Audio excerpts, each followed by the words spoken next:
बिस्मिल्लाहिर्रहमानिर्रहीम। आज का हमारा टॉपिक है शेप्स ऑफ ऑर्बिटल्स।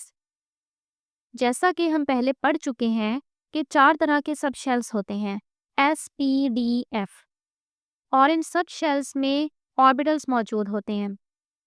एस में एक ऑर्बिटल होता है, पी में 3 होते हैं, डी में 5 और एफ में 7 ऑर्बिटल्स मौजूद होते हैं। और एक ऑर्बिटल के अंदर मैक्सिमम 2 इलेक्ट्रॉन्स आ सकते हैं।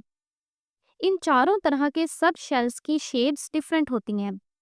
S orbital, P orbitals, D orbitals, F orbitals, इन सब की अपनी अपनी शेप्स होती हैं। सबसे पहले ऑर्बिटल्स की डेफिनेशन लिखी हुई है। The regions of space around the nucleus where likelihood of finding an electron is maximum are called orbitals.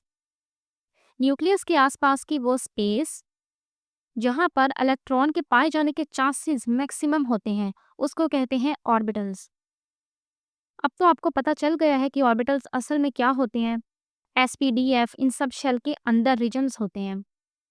हम ऑर्बिटल को ऐसे क्यों कहते हैं कि वो जगह जहां इलेक्ट्रॉन के पाए जाने के चांसेस मैक्सिमम हैं।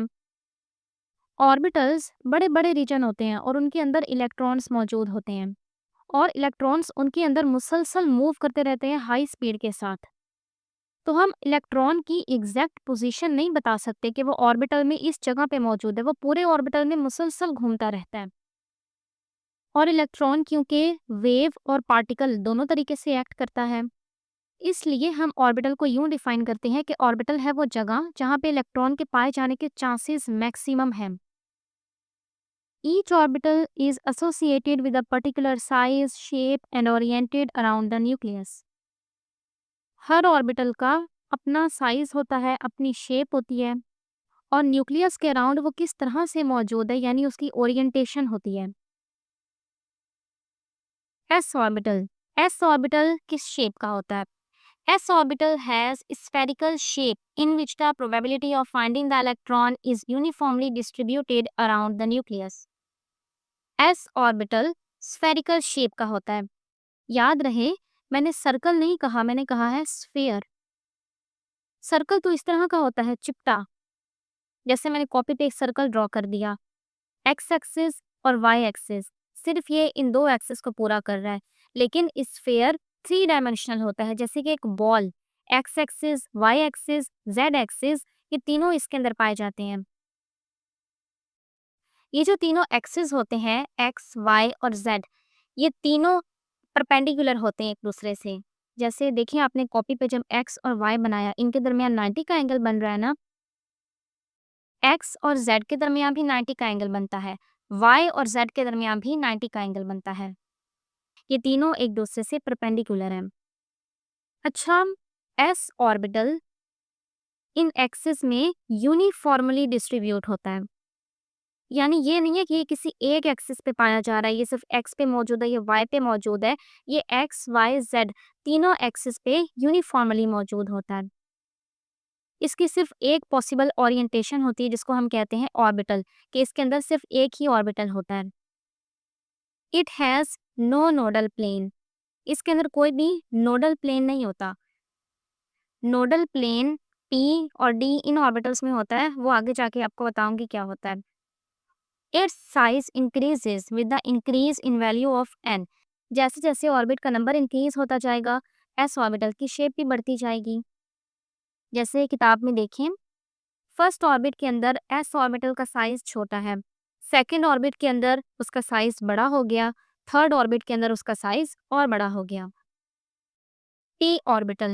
The p orbitals are dumbbell shaped and they are oriented in space along the 3 mutually perpendicular axes x, y, z and are called px, py and pz orbital. p orbitals dumbbell shape के होते हैं। Dumbbell देखा हुआ है ना आपने, इसको कहते हैं डम्बल, ये जो एक्सरसाइज के लिए होता है। p ऑर्बिटल की शेप भी कुछ इसी तरह की होती है। p ऑर्बिटल 3 तरह का होता है, यानी इसमें 3 ओरिएंटेशंस होती हैं, और ये तीनों ओरिएंटेशंस अलग अलग एक्सिस पे पाई जाती हैं। जो p ऑर्बिटल एक्स एक्सिस पे मौजूद होता है उसको कहते हैं px, जो y ऑर्बिटल पे मौजूद होता है उसको कहते हैं py और जो z ऑर्बिटल में मौजूद होता है उसको कहते हैं pz। तो p के अंदर ये जो तीनों ऑर्बिटल्स हैं ये तीनों एक दूसरे से परपेंडिकुलर होते हैं। All the three p orbitals are perpendicular to each other. They are degenerate orbitals that are of equal energy. ये तीनों degenerate orbitals कहलाती हैं क्योंकि इन तीनों के अंदर एनर्जी सेम होती है। Each p orbital has two lobes. ये जो दो निकले हुए हैं ना इनको कहते हैं लोब। तो एक p ऑर्बिटल के अंदर टू लोब्स होती हैं। एक लोब को पॉजिटिव लेबल किया होता है और एक को नेगेटिव, जैसे इस डायग्राम में भी आप देख सकते हैं। Each lobe is like a pair. Pair यानी कि अमरूद। लोब दिखने में अमरूद जैसी होती है। लूज कंपैरिजन है ये कि जैसे अमरूद एक तरफ से पतला होता है और मोटा होता है तो ये भी कुछ कुछ वैसी होती है। The point when the two lobes meet each other is usually referred to as the nodal plane along which the probability of finding the electron is zero. वो पॉइंट जहाँ से दोनों लोब्स आपस में मिलती हैं उसको कहते हैं नोडल प्लेन और इस नोडल प्लेन में इलेक्ट्रॉन के पाए जाने के चांसेस जीरो होते हैं।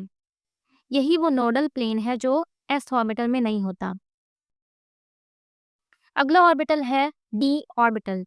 D subshell is divided into 5 orbitals. D subshell के 5 ऑर्बिटल्स होते हैं। Under the influence of magnetic field they have 5 directions. D orbital 5 तरह के होते हैं, यानी कि डी सब शेल के अंदर 5 ऑर्बिटल्स मौजूद होते हैं। ऐसा नहीं है कि आप मैग्नेटिक फील्ड अप्लाई करें तभी ये 5 ऑर्बिटल्स बनेंगे, ऐसा नहीं है। ये कुदरती तौर पे पाए जाते हैं डी सब शेल के अंदर। बगैर मैग्नेटिक फील्ड के ये सारे ऑर्बिटल्स डीजेनरेट होते हैं। डीजेनरेट यानी कि इन सब की एनर्जी सेम होती है और जब मैग्नेटिक फील्ड अप्लाई करते हैं तब इनकी एनर्जीज में थोड़ा सा फर्क आ जाता है, जिसको कहते हैं जीमैन इफेक्ट। और ये आपका टॉपिक का फिलहाल हिस्सा नहीं है।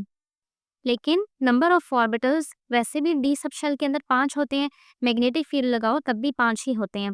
और वो कौन से 5 डी ऑर्बिटल्स हैं ये उनके नाम लिखे हुए हैं।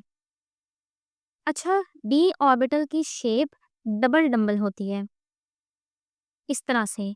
इसको कह सकते हैं clover leaf shape. Clover plant होता है, उसके पत्ते 3 या 4 तक होते हैं। तो अगर 4 पत्ते हैं तो वो दिखने में कुछ इस तरह का होता है, तो इसलिए हम कहते हैं कि डी ऑर्बिटल की शेप भी इस क्लोवर लीफ से मिलती जुलती है। डी ऑर्बिटल्स के नाम कुछ इस तरह के होते हैं: D x y, D y z, D x z, D x squared minus y squared, D z squared. अगर एक्सिस हैं एक्स एक्सिस और वाई एक्सिस, इन दोनों एक्सिस के दरमियान में डी ऑर्बिटल मौजूद है तो इसको कहते हैं D x y. Z orbital भी बनाना है तो यहाँ पे बना दें।